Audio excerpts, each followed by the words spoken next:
My daughter left me for her millionaire in-laws, but when her marriage fell apart, she arrogantly begged for help.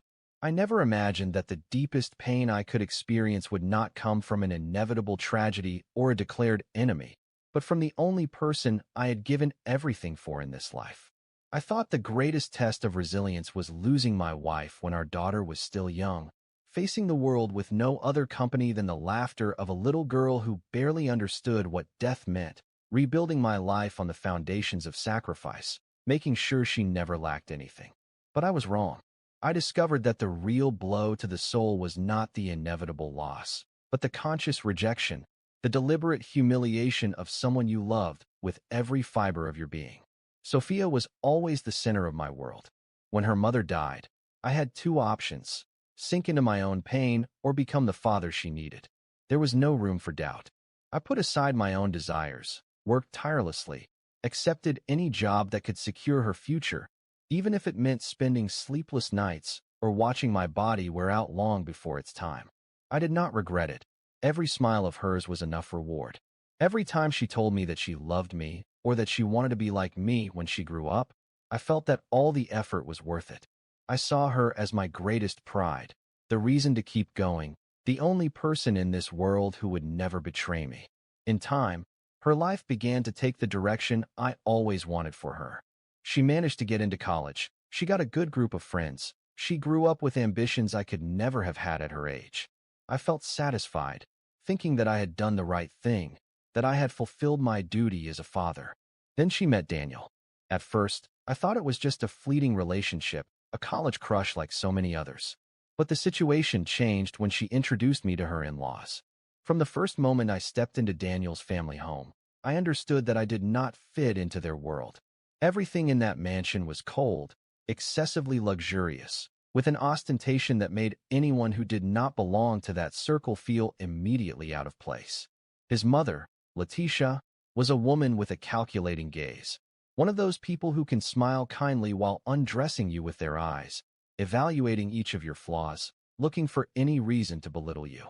The first time she spoke to me, she did so with the condescension of someone who speaks to someone they consider inferior. She asked me what I did for a living, and when I told her that I had a small business, her smile stretched in a way that made it clear what she thought of me. She said it must be admirable that I had managed to raise a daughter without help, but that she understood why Sophia wanted something different for her future. At that time, I did not fully understand. I thought it was a superficial comment, one of those that rich people make without realizing how they affect others. What I did not know until later was that Letitia not only despised my background, but also made sure to convey those thoughts to Sophia. Over the months, I saw how my daughter changed. At first, it was small things, like correcting me when I spoke, telling me that I should watch my language because it sounded too countrified. Then, she began to avoid inviting me to family gatherings, arguing that I would not feel comfortable. Finally, conversations became monologues of her achievements and how much she had learned from her new family, while my attempts to talk about my life or to take an interest in hers were interrupted or ignored. The last time I tried to put a stop to it, she looked at me with a contempt I never imagined seeing in her eyes, and told me that I should stop clinging to her, that my mentality was that of a failure, and that she did not want me to drag her down with me. That was the first time I truly felt that I had lost my daughter. Her voice, her words, the way she looked at me, as if I were a burden, as if I were not the man who sacrificed everything for her, were a blow that left me breathless.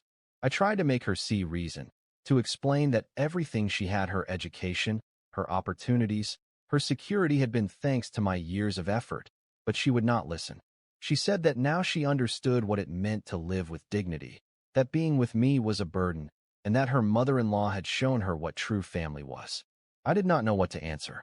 I stood there, watching her leave with a confidence that destroyed me inside. There was no regret in her eyes, not a hint of doubt in her words. She closed the door behind her without hesitation, without looking back, without the slightest intention of returning. At that moment, I understood that for her, I had ceased to exist. Update 1: 2 years have passed since that last conversation, since the moment my daughter walked out the door with the determination of someone who had made a final decision.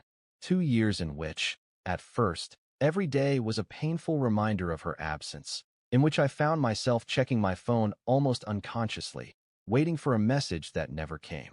Birthdays, Christmases, and dates that used to mean something to both of us passed, but now they were empty days on the calendar, moments that became silent proof of how little I mattered to her. I tried calling, at first not with the intention of begging her to come back, but because I still found it hard to accept that someone I raised, someone I protected from everything, could cut me out of her life so easily. But every attempt met the same fate: unanswered calls, messages left unseen, and a growing feeling that I was talking to a ghost. The initial pain turned into resignation. During the first few months, I lived in a kind of inertia, functioning out of habit rather than will. My routine became monotonous, meaningless, as if the whole reason for my existence had evaporated the moment Sophia decided she did not need me. However, over time, something changed. I stopped looking at the phone, waiting for an answer that would never come. I stopped feeling that pang in my chest every time someone proudly mentioned their children. I began to rebuild myself, not because I wanted to, but because I understood that life would go on with or without her. Little by little, I reconnected with old friends, those I had neglected because I was too busy trying to be the perfect father. I allowed myself to enjoy small things that I had not even considered before: going for a walk without the pressure of a schedule, sitting down to read a book without the constant anxiety of wondering how to do more for my daughter. I traveled, something I had never done before, because I had always prioritized her well-being over any personal desire.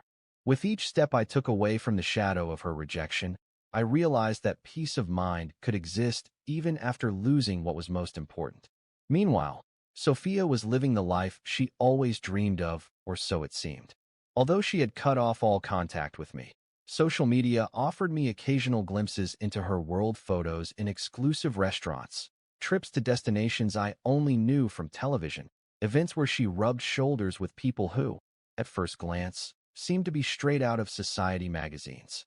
Always smiling, always surrounded by luxury, always with her mother-in-law, that woman who convinced her that her true family was the one with money, not the one who sacrificed everything for her.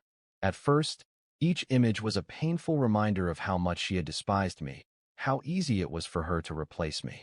But over time, I began to see them differently. Not because I was happy for her apparent happiness, but because each photo seemed carefully planned, as if she was building a story that she herself needed to believe. There was something artificial in her smile, in the way she strived to show a perfect life. Perhaps it was my own need for comfort that made me think that not everything was what it seemed. But even if it was true, what did it matter? She had chosen that path. There was no longer any point in wondering if she would ever regret it. Then came the rumors, small signs that the perfection Sophia boasted so much about was beginning to crack. A casual comment from an acquaintance who mentioned hearing that Daniel's family business was not doing so well, that they had suffered considerable losses. At first, I did not pay attention. Rich people always found a way to stay afloat. They always had some emergency fund or contacts that helped them avoid ruin. But as the months went by, the rumors became more frequent, the signs more evident.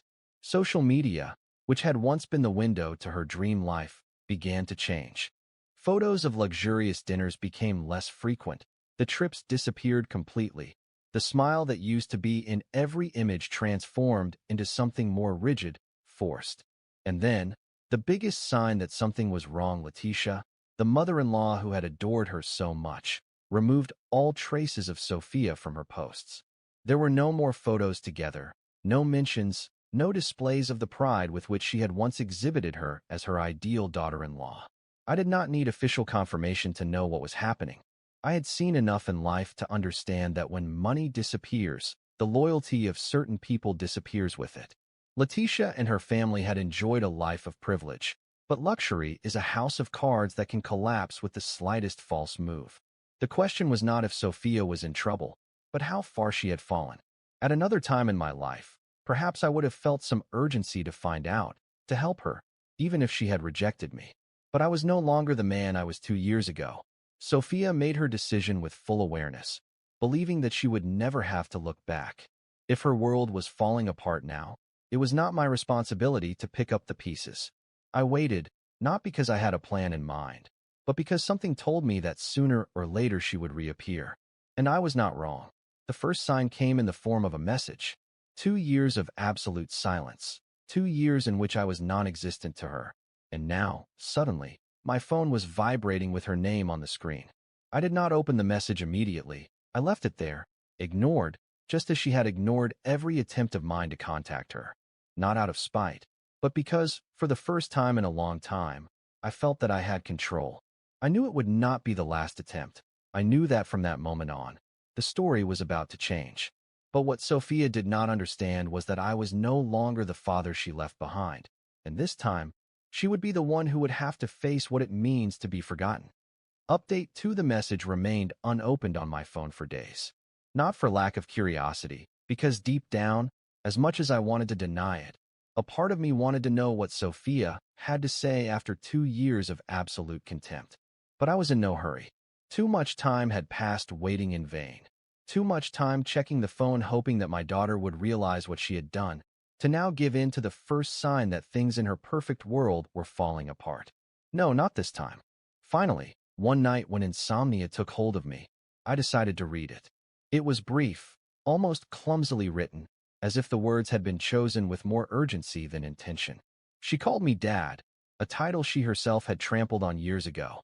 She said she needed to talk to me, that it was important, that she was asking me for a chance to see each other. There was no trace of arrogance in her words, but neither was there true humility. She did not mention what she had done, did not apologize, or give explanations. Just that vague plea of "I need to see you." I did not reply, not because I enjoyed making her wait, but because if I had learned anything in these years, it was that people do not change overnight, and especially not those who once felt invulnerable. Sophia was not looking for me because she had realized what she did, but because she needed something. It was not repentance, it was need. And I was not going to run to her aid just because now the ground beneath her feet was not as firm as it used to be. But Sophia did not give up. That first message was followed by another, and then another. They became a constant in my inbox, first with the same request of "I want to see you," then with more extensive explanations that seemed like clumsy essays about how much she missed me, about how she had been reflecting and realized that we should talk. She did not directly say that she was in trouble, but every word exuded contained despair. It was not until the call that I knew things were more serious than they appeared. It was a random night, when the silence of the house enveloped me, and I was reviewing a book I barely had the concentration to read. My phone rang, and for a moment I thought about ignoring it, as I had done with the messages. But something in me, perhaps simple curiosity, made me answer. On the other end of the line, Sophia was not the self-assured woman who looked at me with contempt 2 years ago. Her voice trembled, and although she tried to sound controlled, there was a barely contained tremor in every word. She told me that she needed to see me, that she was in town, that please, I should meet her at a cafe. She did not ask me to come to her house, nor did she mention her husband or her mother-in-law. She just said that she was alone and did not know what to do. I agreed, not because I felt sorry for her, nor because I was ready to forgive, but because I wanted to see her with my own eyes. I wanted to understand how low she had fallen to reach the point of looking for me after having thrown me away as if I were a nuisance in her life. When I arrived at the cafe, I recognized her immediately, but it was not the same Sophia I had seen on social media in recent years. The woman sitting at the corner table with a cold coffee in her hands and a lost expression looked worn down, as if life had ripped away every trace of the confidence with which she used to walk. There was something in her posture, in the way she kept her shoulders slumped, in the way her eyes scanned the place restlessly, that made me understand that this was not a casual meeting. Sophia was destroyed. I sat down opposite her without saying a word, waiting for her to speak first. For a few seconds, she seemed unable to hold my gaze, and when she finally did, I saw something I had not seen in her in years: vulnerability. She told me that she was sorry, but the way she said it was mechanical, as if she expected those words to be enough to erase everything that had happened. I did not answer. I just let her continue. She told me what I already suspected: Daniel's family had lost everything. Her mother-in-law, Letitia, the woman who welcomed her as if she were her own daughter, while she had money, disinherited her as soon as things got tough. It had not just been a temporary financial crisis. Letitia and her family had made mistakes that led them to ruin. And when they could no longer maintain the lifestyle they were used to, the mask of love and loyalty fell off. Sophia had nothing. Daniel had left her for another woman, someone with money, because without his family's fortune, she was nothing more than a burden. Letitia kicked me out of the house without a second thought, without a single attempt to help me rebuild my life. I am on the street. Dad, she whispered in a broken voice. I have nowhere to go. I felt something at that moment, but it was not pity. It was not the pain of a father seeing his daughter suffer. It was a cold feeling of recognition. This was nothing more than the natural consequence of her choices, and there was nothing I could do to prevent it. When she fell silent, waiting for me to speak, to offer her some kind of comfort, I simply exhaled and told her what I had wanted to tell her for so long, that now she understood how I had felt when she left me behind without looking back.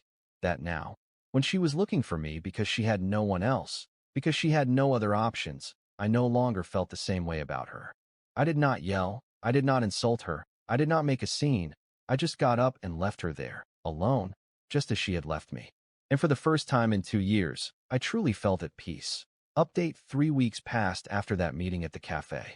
Weeks in which I returned to my daily life without allowing the memory of Sophia to disturb the tranquility that had cost me so much to achieve.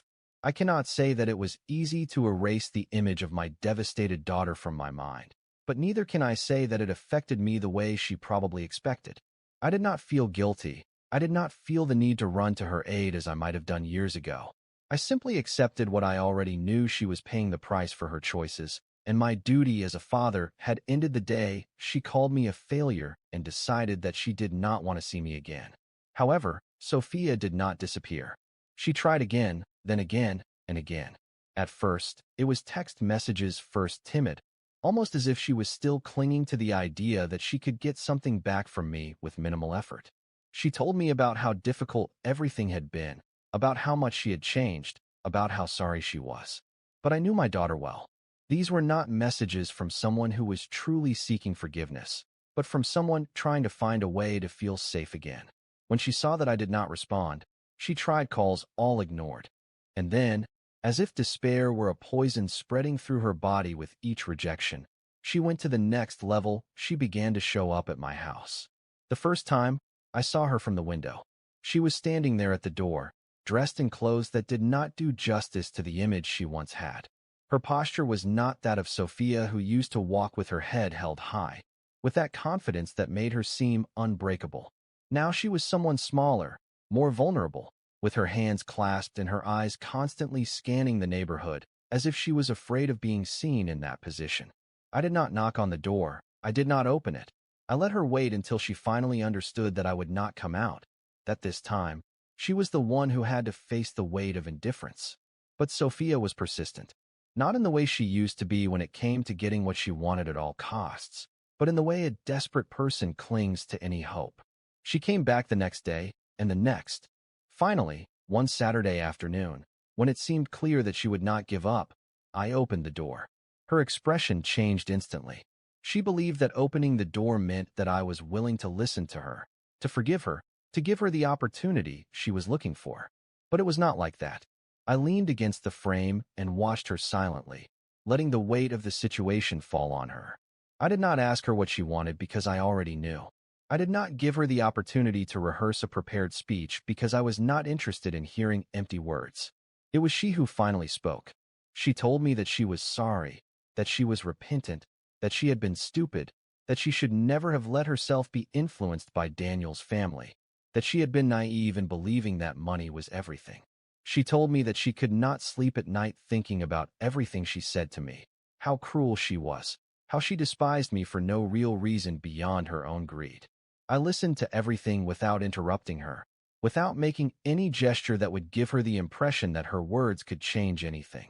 And when she finished, when she seemed to have exhausted every excuse, every plea, every word with which she tried to rebuild the bridge she herself had burned, I asked her in a calm voice, "And now what do you expect me to do, Sophia?" She blinked, as if she did not know how to answer, as if she had never stopped to think about what she was really asking for. Because she was not just looking for my forgiveness. She was looking for a way to return to her former comfort, to the security of knowing that I would always be there to save her. She tried to explain herself, to tell me that she was not there to ask me for anything, that she just wanted me to listen to her. But I knew that was not true. Her body betrayed her, the way her gaze shifted when she spoke, the way her foot tapped the floor anxiously. And when she finally dared to admit it, her voice was a whisper that seemed to carry all the shame in the world. I have nowhere to stay. I did not know whether I was surprised by her honesty or her desperation, but the truth is that I did not feel the need to respond immediately. I left her there with her own words hanging in the air, with the realization that, for the first time in her life, she had no safety net. I could have kicked her out at that moment, closed the door, and let her face her destiny without further ado. But something inside me told me that was not enough. I told her that if she was truly willing to change, if she had truly understood what life without privileges meant, she could prove it. I would not give her my house. I would not give her the comfort of simply returning to the life she had despised. But I had something I could offer her: a job. Nothing glamorous, nothing that could make her feel superior, just honest work in my small business, with a modest salary that would allow her to at least begin to rebuild herself. I waited for her reaction. I observed every detail of her expression when she understood what I was offering her. It was not what she expected. It was not instant redemption. It was not the return to a safe home. It was an opportunity, but only if she was willing to earn it. She nodded, her eyes downcast, with the weight of a reality she never thought she would live. She told me that she would do it, that she would accept, that she would show that she had changed. But I did not believe her words. Only time would tell if it was true. Update: 6 months have passed since the day Sophia accepted the job at my business. 6 months in which, for the first time in her life, she had to face the reality of earning a living without relying on luxuries, without having anyone to support her, to rescue her from the discomforts of everyday life. There were no special favors, no preferential treatment for being my daughter, because for me, she was no longer the little girl I had to protect from everything. If she really wanted a second chance, if she was truly willing to rebuild what she destroyed, she would have to do it with effort, with work, with the humility she once lacked. The first few days were difficult. As I expected, Sophia was not used to the discipline of work, to the monotony of following orders, to having to meet schedules and face customers who had no consideration for her past. I saw her make mistakes. I saw her get frustrated. I saw her bite her tongue so as not to protest when I asked her to repeat a task she had not done well. There were times when I thought she would give up, that her pride would be stronger than her need. Because even though she never said it out loud, I know that deep down she hated being in that position. She hated having her life reduced to cleaning tables, serving customers, and counting coins at the end of the day, when before, her biggest concern was choosing the destination of her next trip or the brand of her clothes. I saw her face her own mediocrity, because that was the reality. For years, she believed that wealth defined her, that her worth as a person lay in what she had, and not in what she did. And now, with her hands stained with coffee and her skin cracked from fatigue, she had to accept that she was no better than anyone else, that she was in the same place as those she once looked down on. There were days when I would find her sitting in the back of the shop after her shift, elbows on her knees and her gaze lost, as if she was trapped in her own mind, reliving, again and again, the moments when she had the world at her feet and wasted it. I did not interrupt her. I did not ask her what she was thinking, because I was not interested in empty words. The only thing that mattered was what she did with everything she was feeling. As the months went by, I saw small changes. At first, barely perceptible, but there they were: the way she stopped complaining when I asked her to do something again, the way she started arriving on time without me having to remind her, the way she started talking less and listening more. It was as if, little by little, the arrogant and haughty Sophia was disappearing, giving way to someone quieter, more thoughtful, more aware of her own fragility. I cannot say that trust was restored immediately, because it was not. Although we worked in the same place, our relationship remained distant. I did not treat her like a daughter, and she knew it. There were no dinners together after work, no personal conversations, no displays of affection to suggest that everything that happened could be forgotten so easily. There was only an implicit agreement: she worked, and I let her be there. The other employees noticed the tension between us, but no one said anything. At first, they looked at her with suspicion, knowing that she was my daughter, wondering if she would receive any kind of special treatment. But over time, they saw the same thing I did. They saw a woman struggling against her own past, against the weight of her bad decisions, against the despair of having lost everything. And little by little, they began to accept her. One night, as we were closing the shop, Sophia stayed longer than necessary. I saw her cleaning the counter more carefully than usual, as if she was looking for something to do to delay the moment she would have to leave. Finally, when the silence became too heavy, she spoke. She told me that she knew she had no right to ask me for anything, but that she wanted to thank me for giving her the opportunity, that she understood if I could never forgive her, but that she was trying to be better, even though she did not know if she would ever succeed. I listened to her without interrupting, without showing any emotion on my face. When she finished, I simply replied that time would tell if she was really changing or if she was just surviving. It was not the answer she expected. I saw it in her expression, but neither did she complain. She just nodded, accepting that for the first time in her life, she did not have the power to demand anything. The following months followed the same routine. Sophia became more efficient at work, more patient with customers, more aware of her surroundings. I saw her helping employees without being asked. I saw her covering shifts without expecting rewards. I saw her making an effort in things she would have previously considered unworthy. I did not say anything about it. I did not give her praise or show approval. I knew that if her change was real, it should not depend on my recognition. But something in me began to change too. For the first time in a long time, I stopped seeing her only as the daughter who betrayed me and began to see her as a person who was trying to rebuild herself. It did not mean that I had forgiven her, or that I could erase the pain she caused me, but it meant that maybe, just maybe, she was willing to show that she could still recover some of what she lost. And for the first time in 2 years, I began to consider the possibility of giving her a real chance. Not because I needed her in my life, but because she needed to prove to herself that she could still be someone different. Final update: 2 years after that first day, when Sophia walked through the doors of my business as a shadow of what she once was, life had changed in a way I never imagined. Time had passed slowly and heavily at first, almost as if every day was a test for both of us, one in which she had to prove, with actions and not words, that she had truly learned the hardest lesson of her life. It was not an easy or immediate process, and there was no exact moment when everything got better. It was a series of small changes, of almost invisible details that, over time, made the difference. Sophia was no longer the woman who came looking for help, with the desperation of someone who has lost everything. At first, when she accepted the job, I thought she was only doing it because she had no other choice, because she needed to survive, and because I was the last person who, despite all the resentment that existed, had not left her completely on the street. But over the months, I realized that there was something deeper in her transformation. It was not just need, it was a genuine desire to recover not only her stability, but also her dignity. The proof of this change was in each of her actions. She no longer worked with the resignation of someone who is serving a sentence, but with the determination of someone who has learned to value what effort means. She became one of my most responsible employees, someone I could trust without having to supervise her every second. When a customer was rude or difficult, she no longer reacted with the arrogance with which she used to face life, but with the patience of someone who understands that the world does not revolve around her own whims. Little by little, our relationship stopped being a cold dynamic between boss and employee.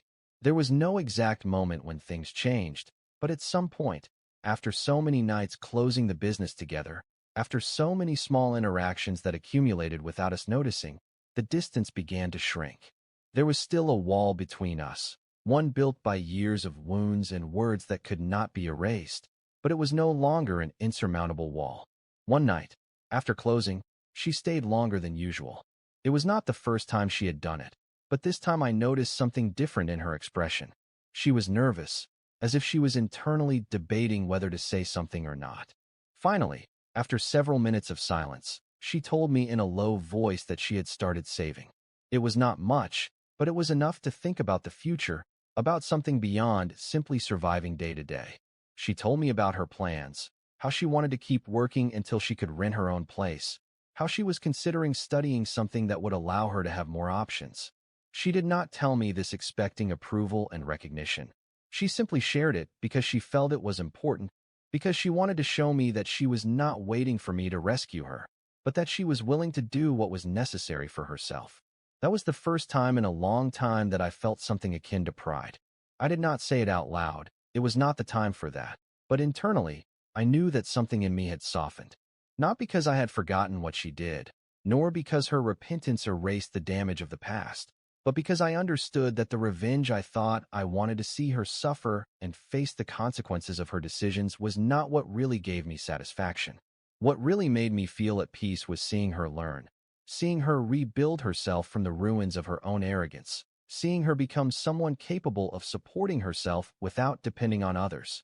The months continued to advance, and one day, without warning, Sophia arrived at the business with news I did not expect. She had found a place where she could move.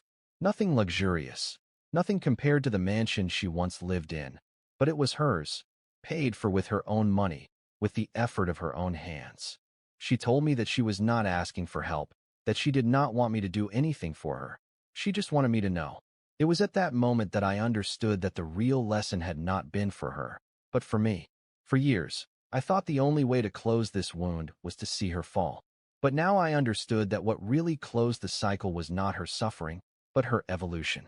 The last night we worked together, before she moved, as we closed the business for the last time as coworkers, she looked at me with eyes full of something I had not seen in years: genuine gratitude. Not the gratitude of someone who receives help because they need it, but that of someone who finally understands what they could not see before. She told me that she knew things between us would never be the same again, but that she wanted me to know that even though it took too long, she finally understood everything I did for her. I did not answer immediately. I just nodded, letting the silence fill the space between us. But this time, it was not a silence of resentment or distance, but a silence of understanding. Sophia left the next day, not as the broken woman who arrived years ago, but as someone who had finally learned to stand on her own 2 feet. And I, for the first time in a long time, closed the door without feeling like something was missing.